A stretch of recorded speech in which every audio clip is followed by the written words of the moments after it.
స్వాతంత్ర దినోత్సవ శుభాకాంక్షలు ఎగురవేసి జాతీయ గీతాన్ని ఆలపిస్తారు. మన దేశ ప్రధాని మొదట ఢిల్లీలోని ఎర్రకోటపై జెండాను ఎగురవేస్తారు. ఈ స్వాతంత్రం మనకు 1947 ఆగస్టు 15న వచ్చింది. అంతకుముందు ఆంగ్లేయులు మన భారతదేశాన్ని 200 సంవత్సరాలు పాలించి ఎన్నో ఇబ్బందులు పెట్టారు. అలాంటి ఆంగ్లేయుల పాలన నుండి విముక్తి రావడానికి గాంధీజీ, సుభాష్ చంద్రబోస్, భగత్ సింగ్, ఆజాద్ చంద్రశేఖర్ మొదలగు ఎందరో వీరులు తమ ప్రాణాలు పణంగా పెట్టి స్వాతంత్రాన్ని సాధించారు.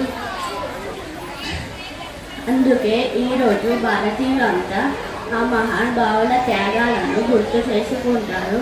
మనం ఆ మహానుభావుల త్యాగాలను దృష్టిలో పెట్టుకొని మన దేశ అభివృద్ధికి తోడ్పడటం ప్రతి భారతీయుడి బాధ్యత. ధన్యవాదాలు. జై